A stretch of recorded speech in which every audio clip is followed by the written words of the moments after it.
네, 안녕하세요. 박기르입니다. 제가 지난 영상을 좀 봤는데 제가 발음이 좀 안 좋더라고요. 그래서 이번 영상에는 좀 신경 써서 진행을 해보도록 할게요. 제가 입이 좀 눈이랑 좀 비슷하나? 아무튼 좀 작거든요. 아, 그리고 그 구독자님께서 스타벅스 기프티콘을 주셨는데 정말 잘 먹겠습니다. 감사합니다. 그럼 시작하겠습니다. 일단 첫 번째 기사고요. 4월 27일자 기사네요. 그 딥웹을 통해서 계정 정보가 거래가 되고 있다고 하고 이제 상대적으로 취약한 중소기업 사이트에서 유출 사례가 많다고 하네요. 딥웹, 다크웹 등 어둠의 경로를 통해서 판매한다, 유출 관련된 정보를 판매한다라는 내용인 것 같고요. 그래서 이 딥웹이랑 다크웹이 뭔지를 좀 조사를 해봤거든요. 다음 걸 보시면은 이제 서피스 웹, 이거는 이제 일반적으로 검색이 가능한 뭐 네이버나 구글 사이트가 있겠죠. 그리고 그 아래에 있는 딥웹, 딥웹 같은 경우에는 그 검색 엔진에서 찾을 수 없는 모든 웹사이트라고 생각하시면 될 것 같아요. 그리고 그 아래에 있는 다크웹, 다크웹 같은 경우에는 이제 암호화된 네트워크에만 존재하면서 특수한 경로로만 접근이 가능하다고 하더라고요. 그래서 좀 더 조사를 해보니까 이 서피스 웹 같은 경우에는 약 10% 정도의 웹사이트가 있다고 하면은 이 아래에 있는 어둠의 경로가 약 90%의 웹사이트가 있다고 하더라고요. 와, 근데 이게 보다 보니까 이게 정말 많더라고요. 그리고 여기서 아래에서는 이제 무슨 일들을 하냐 라고 하면은 이제 뭐 마약 거래라든지 무기 밀매, 인신매매, 살인 첨부업자, 약간 이런 내용들이 많이 있을 거고요. 그런데 이제 그런 일들이 불법적인 일이기 때문에 안 걸리게 해야겠죠. 그래서 이제 브라우저 암호화를 할 수 있는 이 토르라는 브라우저를 많이 사용을 하고요. 그리고 거래 내역이 걸리지 않게끔 하기 위해서 비트코인을 이용하여서 주로 거래를 한다고 하더라고요. 그래서 이 토르 브라우저가 뭔지 설명을 드리기 전에 간단하게 우회하는 방법에 대해서 좀 설명을 드릴게요. 일단 첫 번째는 프록시 방식이 있을 거고요. 프록시 방식 같은 경우에는 이제 제 PC 로컬에서 가상 OS를 연동을 한다든지 아니면은 이 웹 해킹을 위한 툴, 즉 버버스트나 피들러라는 웹을 통해서 이렇게 접근을 하는 방식이 있을 거고요. 대신 이 방식은 단순 프록시 방식인 거고 암호화된 통신은 아닌 거고요.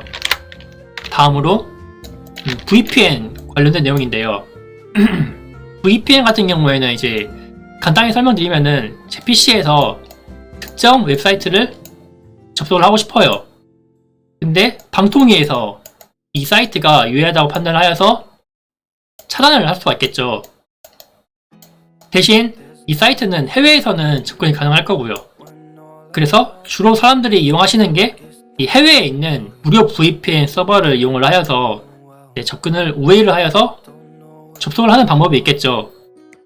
이거 한 가지 좀 말씀드리고 싶은 게 있는데, 다시 그림을 보시면은 제 PC에서 여기까지는 암호화된 통신으로 나가는데 이 마지막에 있는 엔드포인트, 이 해외에 있는 VPN 쪽에서는 그 다음에 웹서버까지 가기 위해서는 복화된 통신을 봐야 돼요. 근데 이 VPN을 이용하는 사람들은 자선업자가 아니라는 거죠.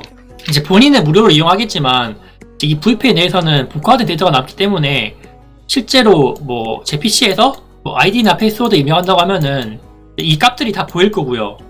그래서 이러한 계정 정보들을 모아서 다크웹에 판매를 할 수도 있는 거고요. 아니면은 지금 이러한 방식이 조금 위험하다고 생각을 하고 있어가지고 단순 웹페이지만 조회를 한다고 해도 그 PC 안에 남아있는 쿠키 값이나 여러가지 정보들이 남아있어서 이 정보들을 빅데이터화 시켜서 정보를 판매할 수도 있는 거고요. 그래서 이거 무료 VPN 같은 경우에는 좀 잘 알고 쓰셔야 될 것 같아요. 일단 여기까지가 두 가지 방법이 있고요. 다음으로 토르 브라우저에 대해서 설명을 드릴게요. 이게 토르 그 정도인데요. 간단하게 설명드리면은 일단 P2P나 블록체인 이 좀 비슷한 방식일 것 같아요. 이제 제 PC에서 전 세계에 분포되어 있는 이 토르 브라우저를 갈 거고요. 물론 이제 암호화된 통신이겠죠. 또 여기서 끝나는 게 아니라 그 전 세계에 분포되어 있는 토르 노드를 또 거칠 거예요. 물론 그 전에 있는 노드에 공개키를 이용하여서 암호화된 통신이 넘어갈 거고요. 그래서 이제 거치다가 이제 마지막에 있는 노드에서 복화돼서 엔드포인트 안으로 가겠죠. 이제 이게 토르 구성이라고 생각하시면 되는데요. 이 과정이 역추적하기가 거의 불가능에 가까울 정도로 어려워요. 왜냐면은 이 노드는 한국에 있을 수 있는 거고요. 이 노드는 이탈리아, 미국 이렇게 있을 수가 있는 건데요. 이 각 국에 있는 나라가 다 공조를 해서 수사를 해야 이게 하나가 성립이 되는 거거든요. 그래서 이 PC 사용자가 누군지를 특정할 수 없으니까 이제 좀 비상식적인 행위들이 많이 일어나고 있는 거고요. 물론 이게 아예 못 잡는 건 아니에요. 이따가 또 말씀드리겠지만 국제적인 어나니머스 해커 그룹이라든지 아니면 FBI에서 또 디웹이나 다크웹 관련된 사이트 운영자를 검거한 적이 있었었죠. 이거는 이따가 다시 설명을 드릴게요. 그래서 간단하게 토르 브라우저에 대해서 한번 보여드릴게요. 이거는 제가 지금 설치했던 칼리 리눅스 가상 OS이고요. 디웹이나 다크웹 같은 경우에는 이제 사용자를 특정하기가 어려우니까 좀 이렇게 많이 이용을 하고요. 잠시만요.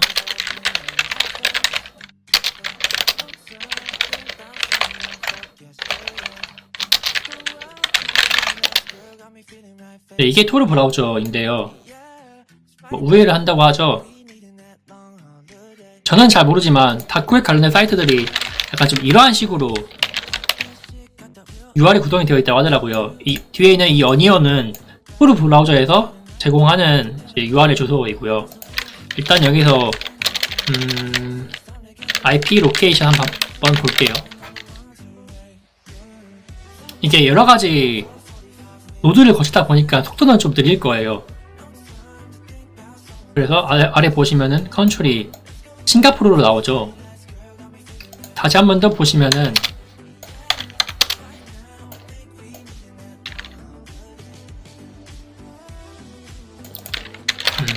IP location.com 저는 분명 한국에 있는데 이번에는 독일로 나오네요. 약간 이런 식으로 해외 국가를 우회를 하면서 접속을 한다는 거죠. 예, 그럼 다시 화면으로 넘어와서 아까 그 어나니머스에 대해서 언급을 좀 했었죠. 그거에 대해서 한 번 더 좀 말씀을 드리면은 어나니머스 제가 좀 기사를 찾아보니까 그 옛날에 아동 성 포르노 사이트 때문에 디웹이나 다크웹 운영자에 대해서 세계적으로 해킹 시도를 하고 검거한 사건이 좀 있더라고요. 그거에 대해서는 좀 알아보니까 이 엔드포인트 안에 있는 이 서버를 해킹을 하던지 아니면은 이 중간 노드가 본인이 직접 노드가 돼서 심어 놓는 거죠. 이렇게.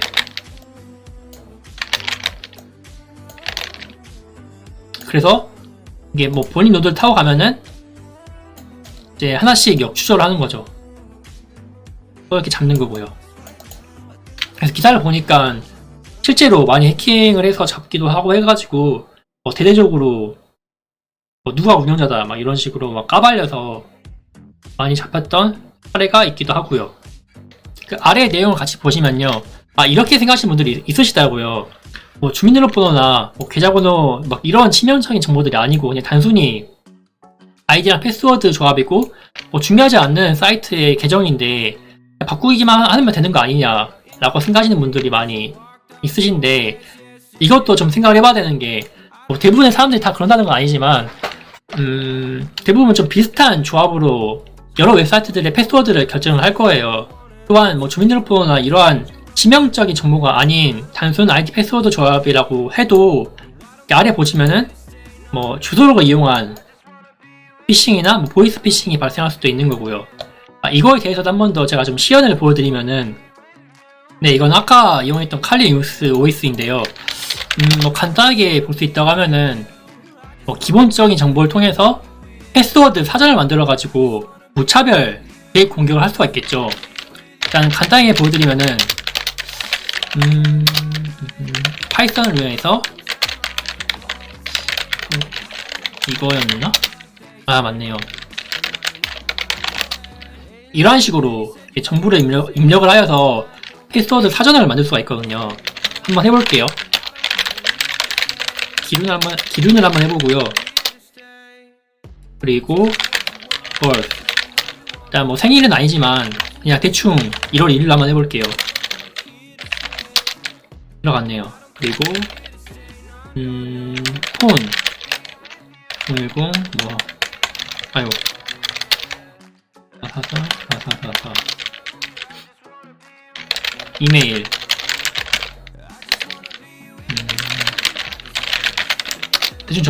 대충 적어볼게요.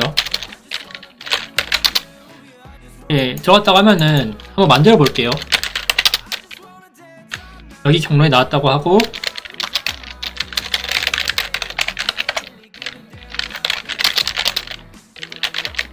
이 파일 한번 보시면은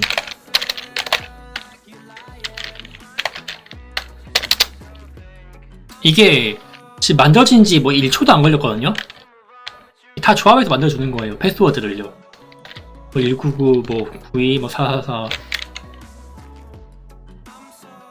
이렇게 만드는데 1초도 안 걸려요. 한 4,000개 되죠. 그래서 이게 PC가 좀 좋고 성능이 좀 좋고 이 딕셔너리 정보들을 만들어 가지고 한다고 하면은 이게 물론 가능성은 희박하겠지만 패스워드 추측이 가능해질 수도 있는 거고요. 네, 그럼 다시 화면으로 돌아와서 네, 일단 결론적으로는 기본적인 정보들도 좀 조심을 해야 된다라는 거죠. 이게 괜히 웹사이트에서 뭐 생일이나 뭐 핸드폰 번호 그리고 막 투수문자를 넣으라고 하는 게 괜히 있는 게 아니에요. 이게 진짜 마음만 먹으면은 해킹이 금방 이루어질 수도 있거든요. 그래서 진짜 조심하셔야 됩니다. 네, 제가 준비한 건 여기까지고요. 지금까지는 기술적으로 하다 보니까 사실 말도 잘 못하고 좀 이러한 이슈도 잘 모르거든요. 그래서 이번 기회를 통해서 많이 공부를 하게 되는 것 같고 이제 앞으로도 많이 전달드리도록 할게요. 물론 틀린 게 많이 있을 수도 있거든요. 저번 영상에서도 이제 주변 지인분들이 좀 알려주시더라고요. 추후에 좀 더 공부를 하게 되면은 이제 많이 좀 보완을 해서 좀 진행을 해보도록 할게요. 네, 그럼 오늘은 여기까지 한번 해보겠습니다. 네, 감사합니다.